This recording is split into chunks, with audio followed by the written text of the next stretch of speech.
Olá, hoje a gente mergulha fundo, na vida e principalmente no pensamento de Simone de Beauvoir. Isso aí. Uma figura central, né? Filósofa, romancista, ícone feminista. Exato. A gente tem aqui fontes variadas, textos sobre a filosofia dela, as obras principais, detalhes da biografia. E a nossa ideia é tentar extrair o essencial, né? O impacto que ela teve, especialmente com o segundo sexo. E aquela frase que todo mundo conhece: não se nasce mulher, torna-se mulher. Vamos explorar o que isso significa. Para começar, é bom situar a Beauvoir, né? Ela vem da tradição existencialista fenomenológica. Tinha aquela parceria famosa com o Sartre. Intelectual e amorosa, que eles chamavam de necessária. Isso. E um detalhe, ela foi a pessoa mais jovem a conseguir a agregação em filosofia na França, uma prova super difícil para ser professor. Impressionante. E olha que curioso, o próprio Sartre reconhecia, assim, em conversas privadas, que ela entendia Heidegger melhor que ele. Interessante isso. E essa base existencial, ela parece forte desde o começo, imagino. Totalmente. Em livros como Pirro e Síneas e A Ética da Ambiguidade, ela já está ali, explorando liberdade, responsabilidade. E a tal da ambiguidade da existência humana, né? Mas dizem que ela tinha um tom um pouco diferente do Sartre, talvez mais otimista. É, pode-se dizer que sim. Enquanto Sartre às vezes focava na angústia, na paixão inútil que seria o ser humano, Beauvoir pegou a ideia de desvelamento do Heidegger. Que é tipo, revelar o ser. Isso, revelar o mundo, o ser. E ela encontrou aí uma brecha para a alegria da existência, sabe? Uma visão um pouco mais positiva da nossa liberdade. E ela era bem crítica do que chamava de espírito de seriedade. Ah, sim. Aquela atitude de se esconder atrás de valores prontos, né? Deus, pátria, carreira, como se fossem absolutos. De encarar a liberdade radical, a responsabilidade total que o existencialismo propõe. Exatamente. E para ela, a nossa liberdade só se completa de verdade quando a gente reconhece e promove a liberdade do outro. Isso é fundamental. Faz sentido. E daí ela analisa as fugas, o que ela chama de má-fé, desde o sub-homem, que é apático, até o homem sério, super apegado a causas externas. E a questão da opressão entra aí também, né? Como mistificação. Sim, crucial. A opressão funciona fazendo parecer natural, inevitável, uma condição que, na verdade, é socialmente imposta. Isso impede que grupos como, as mulheres, historicamente, consigam transcender, ir além dessa situação dada. O que nos leva direto, né, para a bomba que foi O Segundo Sexo, lá em 1949. Ah, esse livro mudou o jogo. Qual foi a grande sacada ali, o ponto central? A tese é demolidora. Basicamente, a mulher, ao longo da história, não foi definida por si, mas sempre em relação ao homem. Ele é o sujeito, o absoluto, o padrão. E a mulher seria o quê? O outro? Exatamente, o outro. Relegada à imanência, tipo, ao ciclo biológico, ao doméstico, ao repetitivo. Enquanto o homem ficaria com a transcendência, a criação, a ação no mundo. Isso, a ação que projeta, que transforma. E o livro é imenso, né? Da primeira parte, Fatos e Mitos, ela vai desmontando tudo. Olhando biologia, psicanálise, história, literatura, para mostrar como se construiu esse mito do eterno feminino. E depois ela analisa a experiência vivida, como uma menina é ensinada a ser mulher, os papéis sociais, esposa, mãe. O impacto foi estrondoso, né? Gigantesco.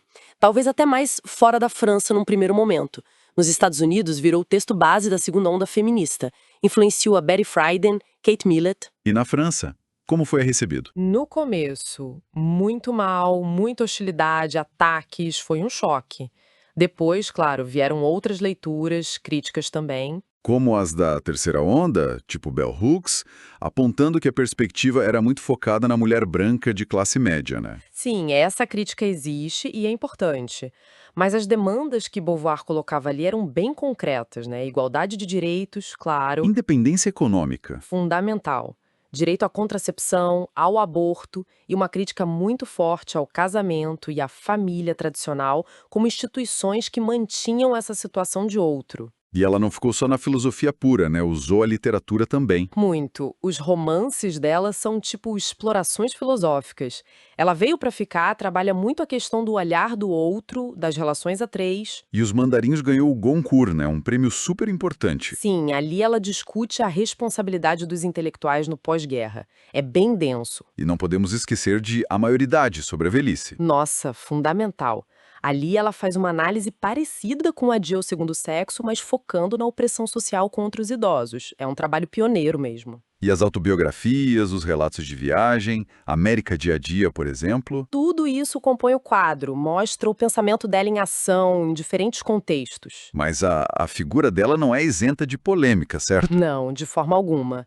É uma figura complexa. Tem, por exemplo, questionamentos sobre algumas atitudes durante a ocupação nazista na França. Como ter conseguido um certificado de que não era judia para manter o emprego, ou ter trabalhado numa rádio controlada pelos alemães. Exato, são pontos delicados e é muito difícil julgar essas ações hoje fora daquele contexto extremo. Sim, e depois surgiram outras questões. Relações com alunas, algumas bem jovens na época. Isso veio à tona mais tarde. E também o apoio dela e de Sartre à União Soviética por um tempo, mesmo sabendo das atrocidades do stalinismo. Cria uma tensão, né?